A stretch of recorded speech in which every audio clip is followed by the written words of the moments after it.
Halo, semangat pagi. Harus semakin semangat. Ya, sesuai jadwal ya, hari ini kita akan melakukan proyek pengembangan diri. Kita akan belajar mengenai tentang OPL ya, yaitu One Point Lesson. Jadi sebelum kita masuk ke teori, kita akan nonton video dulu ya. Nah, ini video tuh saya ambil dari TikTok, dari ide underscore Kaizen. Nanti silahkan di-follow ya. Bagus banget, silahkan ditonton terlebih dahulu.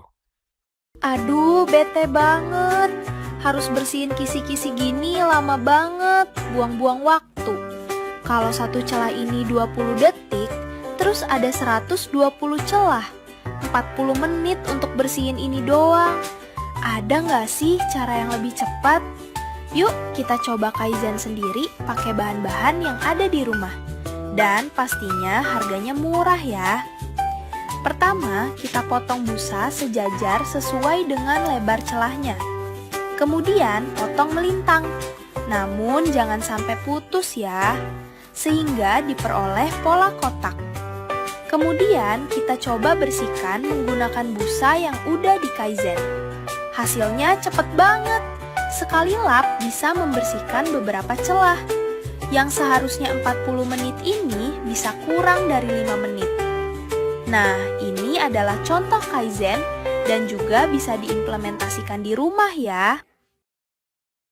Ya, oke. Dari video tersebut, eh, itu namanya Kaizen ya. Kalau bahasa kitanya itu improvement ya, atau perbaikan kecil.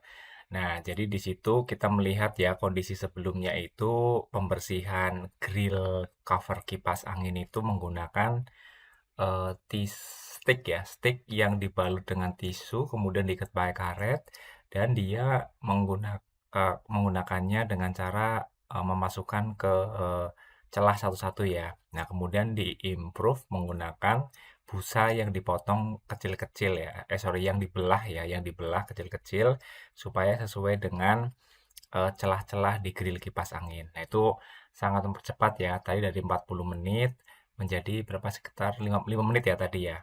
Nah, terus kita akan bahas ya tentang kaidah-kaidah OPL itu apa aja sih nanti di dalamnya supaya kita tuh tidak salah dalam membuat improvement tentang OPL ya.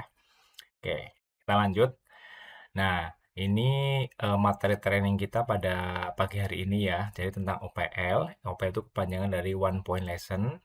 Nah, nanti di sini kita akan belajar tentang materi dasar memahami dan membuat OPL. Oke. Nah, OPL itu apa? Ya, tadi sempat disinggung juga kepanjangan itu kan One Point Lesson ya. Jadi kita tuh membuat satu titik pembelajaran ya. Jadi satu masalah, satu solusi gitu. Cuma nanti memang bedanya kita juga akan belajar tentang analytical thinking ya, supaya kita tuh lebih peka terhadap masalah yang sebenarnya terjadi ya. Jadi tidak langsung ke kesimpulan. Nah, kemudian berisi tentang problem, improvement, dan standarisasi serta cara kerja. Biasanya dibuat hanya satu lembar agar mudah dipahami ya. Jadi nanti di dalam improvement itu atau OPL itu pasti nanti ada problem yang akan diselesaikan dengan improvement. Nanti improvement itu distandarisasikan dan dibuat cara kerjanya gitu. Tujuan pembelajaran OPL ini untuk apa sih? Harapannya nanti teman-teman semuanya dapat membuat OPL secara mandiri, kemudian dapat membuat presentasi OPL secara mandiri ya. Jadi setelah kita membuat OPL, kita akan membuat presentasinya menggunakan PowerPoint. Kemudian kita juga harus memiliki analytical thinking yang bagus ya, karena satu masalah belum tentu akar penyebabnya itu hanya satu ya, bisa jadi banyak ya, gitu. Terus solusinya apa? Nah, itu nanti ada banyak faktor ya yang harus kita buat solusinya. Kemudian yang terakhir itu mampu mempresentasikan hasil OPL dengan baik. Nah, nanti kita akan coba untuk belajar public speaking juga, mempresentasikan OPL yang kita buat. Nah, teman-teman tuh harus tahu belajar OPL itu buat apa. Jadi supaya teman-teman tidak membuat, asal OPL ya, atau tidak dari hati ya. Jadi teman-teman tuh punya reason atau alasan, saya tuh harus belajar gitu. Ya, yang pertama ya, membantu menyelesaikan masalah kecil sebelum menjadi besar. Nah, pastinya di dalam pekerjaan teman-teman tuh ada masalah-masalah kecil ya. Supaya masalah itu segera diselesaikan, ya kita butuh yang namanya pembelajaran perbaikan atau improvement. Dalam hal ini kita menggunakan kaidah-kaidah OPL. Kemudian yang kedua, melatih kreativitas dan problem solving. Ya, jadi eh, hebatnya kita belajar OPL itu kita tuh menjadi kreatif ya, dalam arti kita tuh punya banyak ide gimana caranya supaya problem tersebut tidak muncul kembali. Kemudian yang ketiga itu meningkatkan budaya improvement. Ya jelas ya, kita menjadi culture improvementnya tuh harus dapet ya. Ketika kita sudah berkecimpung dengan dunia improvement, biasanya tuh otak kreatif kita tuh selalu jalan. Ini harus gimana ya? Gitu. Nah, nanti kita akan bahas lebih dalam di slide-slide selanjutnya. Ya, manfaat OPL itu mungkin saya bedah menjadi dua. Itu untuk diri sendiri dan untuk perusahaan. Nah, untuk diri sendiri ya jelas ya, kita tuh pasti skillnya meningkat ya tentang improvement. Kita tuh juga pasti bisa mempresentasikan hasil improvement kita dalam artian gini, ketika kita belajar improvement ya, berarti kan kita menemukan masalah. Ketika masalahnya ditemukan, berarti kan kita wajib memikirkan solusi supaya masalah itu hilang atau berkurang, ya. Nah, habis itu kan kita pasti menjelaskan kan kepada atasan atau rekan kerja terkait dengan problem tersebut. Nah, secara tidak langsung pada saat kita menjelaskan problem tersebut, kita tuh dilatih untuk menyampaikan sesuatu yang jelas ya, dari masalah, akar masalah sampai penyelesaiannya. Jadi, secara tidak langsung, secara tidak sadar nanti teman-teman akan berkembang dirinya. Oke, nah untuk perusahaan apa? Ya untuk perusahaan pasti ada dampak-dampak yang akan terasa ya, misalkan dari QCDMPESH ya, dari quality-nya, cost-nya mungkin bisa reduce, delivery, moral, productivity, environment, safety, dan health atau kesehatannya. Nah, tadi kita sudah mengetahui manfaat untuk diri kita sama untuk perusahaan. Jadi, teman-teman jangan ragu meluangkan waktunya, meluangkan tenaga dan pikirannya untuk berimprovement ya. Mungkin awalnya berat, tapi nanti lama-lama menjadi terbiasa ya. Jadi itu menjadi hal yang lumrah nantinya ketika kita sudah bisa membuat OPL. Ya, jadi struktur OPL itu yang pertama tuh harus ada judul, kemudian ada latar belakang masalah, kemudian ada before dan after, ya, foto before, foto after, kemudian sebelum improvement, setelah improvement tuh kondisinya gimana, kemudian improvement, perbaikan apa yang kita lakukan supaya bisa cepat close ya temuan atau masalah tersebut. Kemudian dampak improvement itu tadi ya QC, DMP, ESH, dari quality, moral, dan lain-lain. Kemudian kita standarisasi. Standarisasi itu membuat standar baru ya jika diperlukan.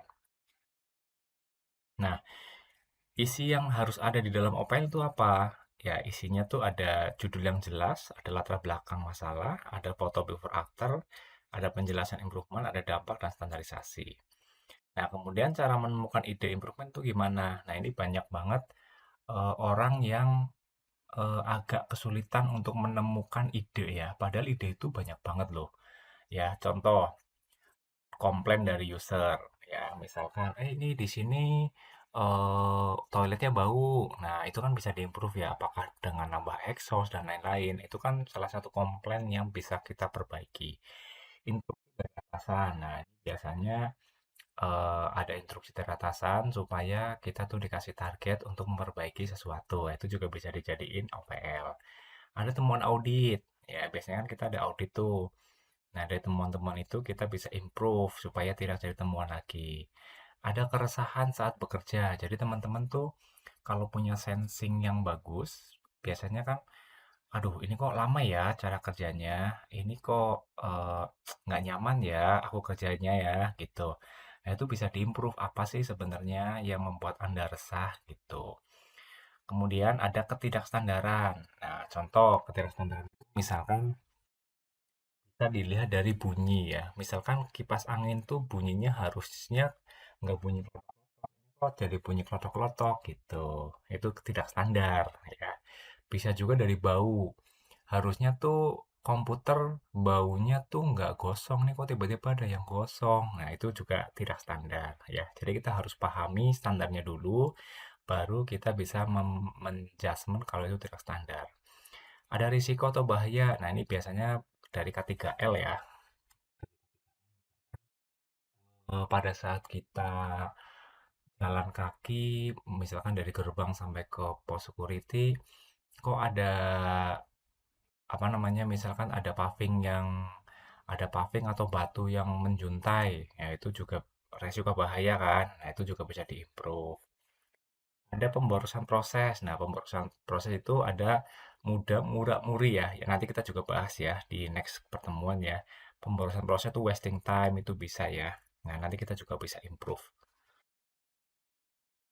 Kemudian cara membuat judul OPL. Nah, setelah teman-teman membuat ide tadi ya, nemu ide OPL, itu jangan ujuk-ujuk langsung membuat judul.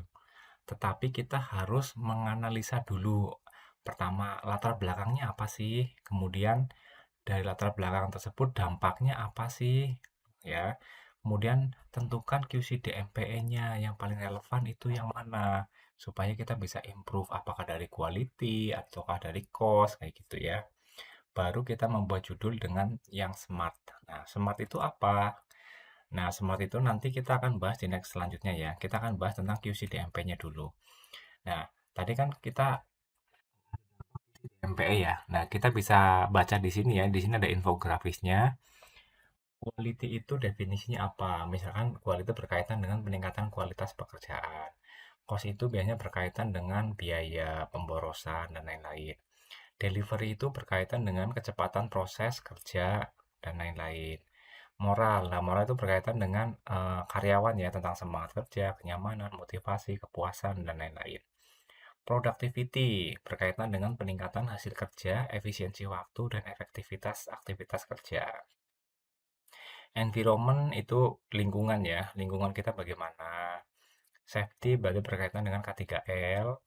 Health berarti berkaitan dengan kesehatan pekerja dan kondisi kerja yang sehat. Nah, ini bisa di screenshot, bisa dibaca ya, supaya dipahami. Di sini saya sertakan juga contoh-contohnya yang mungkin relevan ditemukan di perusahaan-perusahaan. Nah, tadi kita lihat ya, judul itu kan harus smart ya. Smart itu apa sih? Smart itu S-nya tuh spesifik ya. Jadi tujuan harus spesifik dan jelas dengan definisi yang tepat. Kemudian ada measurable, itu tujuan harus dapat diukur. Jadi misalkan dapat diukur itu ya menurunkan potensi kehilangan menjadi dari 70% menjadi 20%, nah gitu misalkan. Achievable itu dapat tercapai ya, dapat tercapai dalam waktu apa, gitu kan. Kemudian relevan, nah tujuan itu harus relevan atau reasonable dengan jangka panjang yang ada di bisnis kita. Time bound itu kapan bisa dilakukan perbaikannya. Jadi kesimpulannya adalah pada saat kita membuat OPL, ya OPL itu membantu menciptakan budaya continuous improvement. Ya, jadi perbaikan secara terus-menerus, nggak cuma sekali. Misalkan sekarang sudah ditemukan OPL mempercepat proses ya, tapi ini bisa diimprove lagi biar lebih cepat lagi gitu. Yang tadi ya dari 20 menit menjadi 10 menit, nanti diimprove lagi jadi 5 menit gitu misalkan. Kemudian setiap masalah kecil dapat menjadi ide improvement. Jadi apapun, walaupun itu hanya pembuatan label, itu juga penting ya, karena label itu kan salah satu identitas. Nah, tidak ada identitasnya kan sulit ya untuk mengetahui kalau itu tempatnya di mana. Itu juga sederhana, tetapi itu menurutku berimpact. Sederhana dapat memberikan dampak yang besar. Jadi hal kecil tapi impact-nya tuh besar. Itu bisa saja terjadi ya dalam bisnis ya. Contohnya yang trader nih, amit-amit ya, misalkan kebakaran. Kebakaran itu kan bisa terjadi dari konsleting listrik, dari kabel yang lupas. Kalau sampai kita tidak melakukan, apa namanya, awareness atau kepedulian improvement, ya wayahnya ya, itu bisa jadi terjadi hal-hal yang tidak diinginkan, seperti itu. Ya, oke. Habis itu kita langsung praktek ya di pertemuan selanjutnya. Ya, jadi silakan nanti tonton di part prakteknya ya. Oke, semangat pagi, dadah.